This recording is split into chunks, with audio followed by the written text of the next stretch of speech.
channel, and we were discussing in the last part 1 of this video, we were discussing about Hamiltonian graphs. There is no litmus test or any formula way to tell whether any graph has a Hamiltonian cycle or not in it.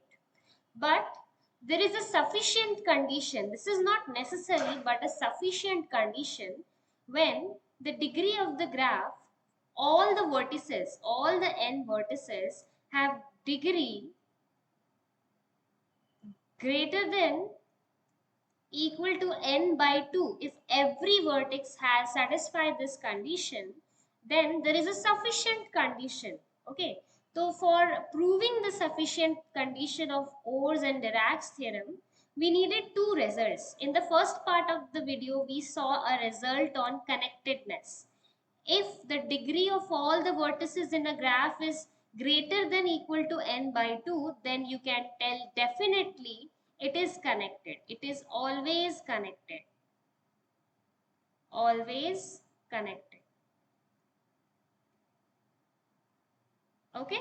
And the second part is a result on paths, cycles and paths. Result on path. Result on path. Okay. We will see this second result in this video. Okay. So if you haven't watched the first part, I will recommend before starting this video, please go to the I tab above and check out the previous video. Then continue on this one. Okay. So we will take an example of a path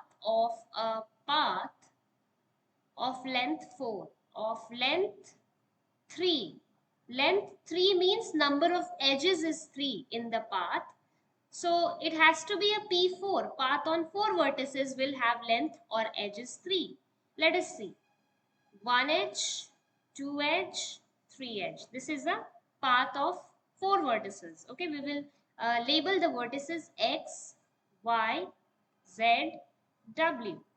Okay, now this is a path which is made out of a big whole graph. Means this path is a subgraph of a big graph where degree of all the vertices is greater than equal to n by 2. That means this W, it will be connected to some other node inside on this path, right? It will be connected to say Y. And okay, let us use a different color right now. We will use red. It is connect adjacent to Y. Okay, and the predecessor of Y, this Z, if it is connected to the starting node of the path, okay, then we can remove this YZ edge, and what will happen? We will create a cycle of length 4, right? Cycle of length 4, right? How? Let us see. We removed the edge, we added an edge. So this is a cycle of length 1, 2, 3, 4. Yeah, cycle on 4 vertices is being created. Okay. So similarly, if I generalize this concept, if you have a path on n vertices and if this path has been created from a graph where degree of every vertex is greater than equal to n by 2. Okay, this is the path with so on of length. Okay, this is the starting of the path A and this is the ending of the path B. And if the end vertex is connected to a vertex, it will be connected because its degree is n by 2, greater than n by 2. So it will be connected to another vertex, and if the starting vertex will be connected to the adjacent vertex, then we can create a cycle. If we remove this edge, we created a cycle on these n vertices. So this result will be handy in proving Dirac's theorem and Or's theorem.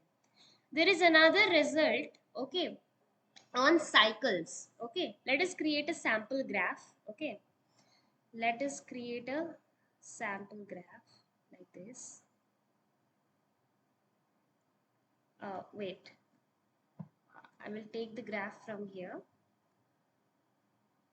Okay, So let us continue. This was the example graph that has been taken in NPTEL's IIT Rupert's NPTEL's course of on discrete maths by Sudarshan Iyengar sir.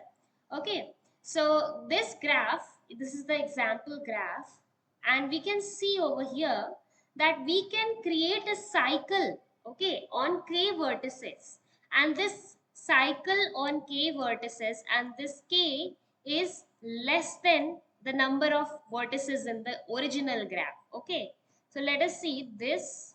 Okay, we will label 1 2 3 4 5. Okay, we can create a cycle on these 5 vertices, right? And it is less than the total vertices of the original graph. Now see, we have more vertices in this graph. Okay, so if I remove one edge from the cycle, okay, I remove this edge, and I can create a path, right? The length of the cycle was k. Now I can create a path of at least k plus 1. Okay, the cycle, what was the path, the number of edges in the cycle? That was k, 1 2 3 4 5, k, which is equal to the number of vertices. Now I removed an edge, I added this edge and another edge, 6 7.